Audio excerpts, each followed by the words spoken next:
In this video, I'm going to go over the essential key bindings for the F-15C and BMS 4.37 Update 3. We'll clarify some of the switches and I'll let you know what you can probably skimp on and how you can best set up your controls to make everything work. So the best place to start with is the dash 1. So everything you possibly want to know about the throttle and stick is here. So whilst technically not referred to as a HOTAS in the F-15, the throttle and stick do work broadly similar to the Viper, but they're perhaps not quite as polished. So we've got the throttle on page 28, and there's quite a lot going on the throttle.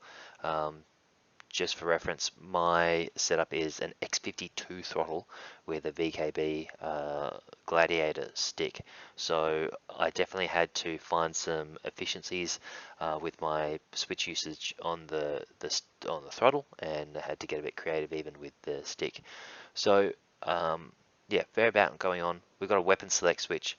So weapon select switch, 3-position switch. You've got the gun, SRM, and MRM positions for that. So pretty self-explanatory. The boat switch as well is 2-position forward aft, and that has multiple functions. So it if you have MRM selected, it'll swap between AIM 7s and AIM 120s. If you have SRM selected, it'll cycle between the AIM 9s that you have, stations you have selected or available on the jet. Speed brake switch is a forward and aft switch, so you hold it forward to extend the speed brake, and then when you release, the speed brake will stay in the position that you've set it, and then you hold it aft to retract the speed brake, and or sorry, that might be flipped, but basically you'll see it in Alt Launcher. It's pretty straightforward, but basically you hold for movement and you release, and it'll stay in the position that you left it in. The microphone switch or COM switch, another two-way switch. So you've got basically UHF1 and UHF2 switches there for the 2 radios in the jet. Pretty self-explanatory. The Coolie switch, or the multifunction Coolie switch, so good one to bear in mind. In Alt Launcher, it's referred to as the multifunction switch, and in some of the documentation, it's referred to as the Coolie switch. So just bear in mind, multifunction and Coolie, same. You've got here it says left right not yet implemented. That's actually not correct. Coolie switch left is implemented, and it refers to, or it executes the CMS left of the Viper. So it's basically a consent to transmit for the ICS or the F-15's jammer. Coolie switch up has multiple functions. When you're in search, Coolie up designates the target and enters highlight mode, and if you're in Twiz, it'll step between the Twiz, or step between the tracks you have in your Twiz scan volume. Coolie switch down swaps between slave and ball for SRM.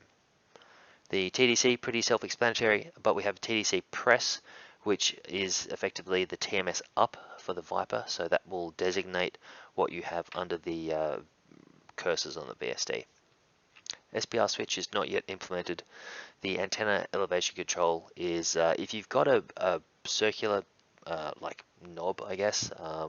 I can't recommend binding that highly enough. If you're new to combat flight sims, you will quickly learn that you use the radar antenna elevation control on every single flight when you're doing air-to-air. So definitely worth binding that in some way. Again, we'll go over the specifics in Alt Launcher. ECM dispenser switch, this is an easy one. Up is not used, center is off, and down is refers to manual dispense. I think it's program 2, so that's pretty easy. All you need is one button there, and that'll set you right for ECM. The finger lift switches, these are definitely not required to be bound because you only use them during the ramp start, and you can pretty easily just click them in the cockpit. So that's the throttle covered, and then we'll go back and find the stick. Whoops. So the stick's going to be on page 50. So pretty straightforward. So we've got the paddle switch here. Basically that does a couple of functions depending on what mode you're in. If you're in the ADI mode, or rather if you're in any mode and you have the autopilot connected, pressing it will disengage the autopilot. If you are on the ground, it will disable the nose wheel steering, which is pretty essential for a normal takeoff. And then if you are, so it says here, activates the autopilot in ADI mode. That's actually incorrect. It disengages the autopilot if you're in ADI mode, but it'll disengage the autopilot if you're in any mode. And if you're airborne and the autopilot is not engaged, then it will enable the countermeasures on the manual 1 program.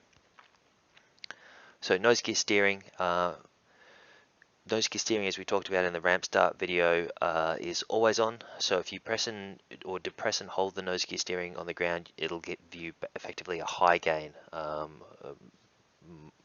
version of nose wheel steering. And then if you're in ACM or SRM mode, it'll uncage the AIM-9. Trigger, pretty self-explanatory, shoots the gun. Auto acquisition. Auto ac forward has a couple of functions. Where when you're in highlight mode, it'll enter TWIS. So basically, if you've kind of soft locked a contact, it'll enter TWIS. When you're in search, it'll enter super search mode, which is a great dogfight mode. And if you're in TWIS, it'll step between the azimuth gates. Auto ac aft, if TDC is depressed and held, so if TDC is pressed down, and so it makes the designate command true, then it'll enter non-designated TWIS, which is a clunky but handy way to enter TWIS if you don't have a bugged target. Then auto ac down is used frequently because it's effectively an undesignate mode or return to search. So it'll drop all the tracks you have and will re-enter the search mode per what you have set on the radar control panel. And then obviously weapon release button. You're not going to be very effective if you don't have that bound. Castle switch. So we have castle switch is relatively equivalent to a data or display management switch in the Viper. So TDC up will put the TDC control to the BSD.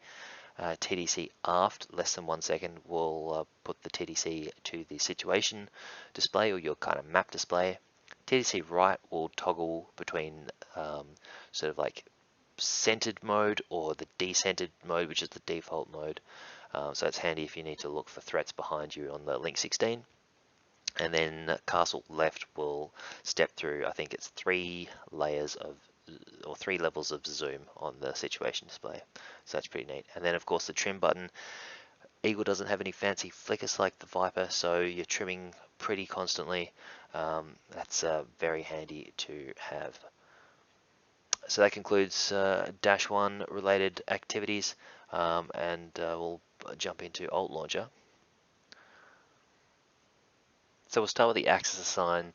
It's important to note that the F-15 will take any axis bindings that you have used already, obviously for like pitch roll, your throttle, any rudder, toe brake. It's going to use what you have set here for the Viper for the F-15 as well. Even things like the antenna elevation, this one which I've bound to the X-52, the range knob also bound to it's kind of like a circular knob on the X-52, which is great, and also I have the cursor bound to the mini stick on the throttle, which is handy.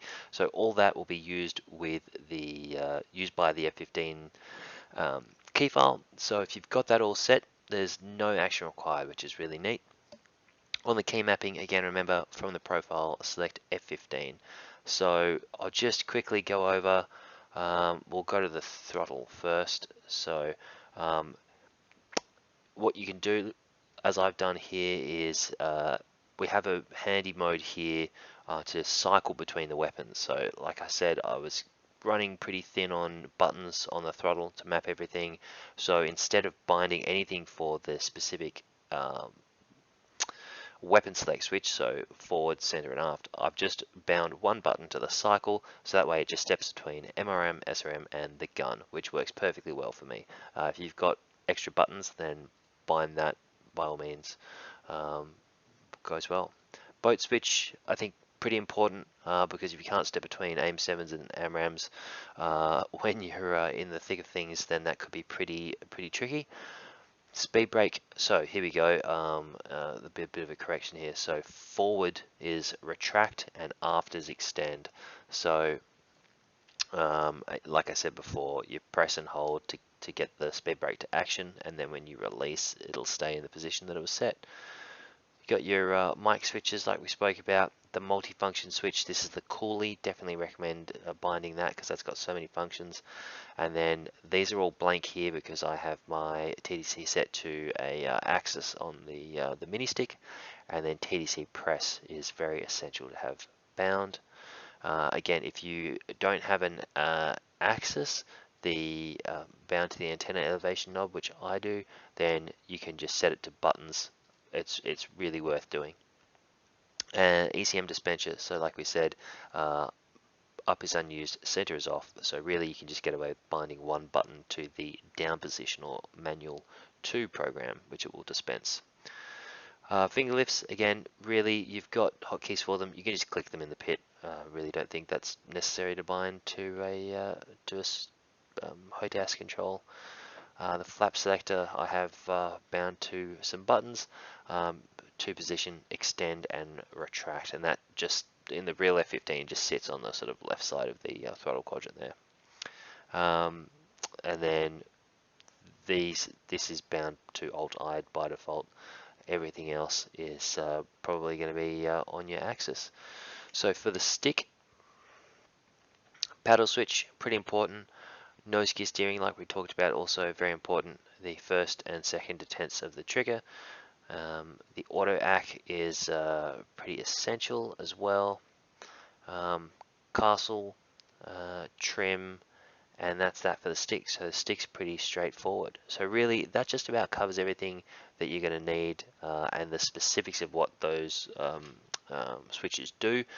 Obviously, it's not going to become fully apparent until you get in the jet and you start using the systems, and that'll be the next video. I'll do something on air-to-air systems and the defensive systems and how all these like HOTAS commands kind of come together. But if you can work on binding those, then you'll be good to go. No real tricks there apart from a couple of corrections needed to the dash one and some of the I guess funny naming conventions with regard to multifunction and Cooley switch. So with that, you should be well on your way. I'll see you in the next video.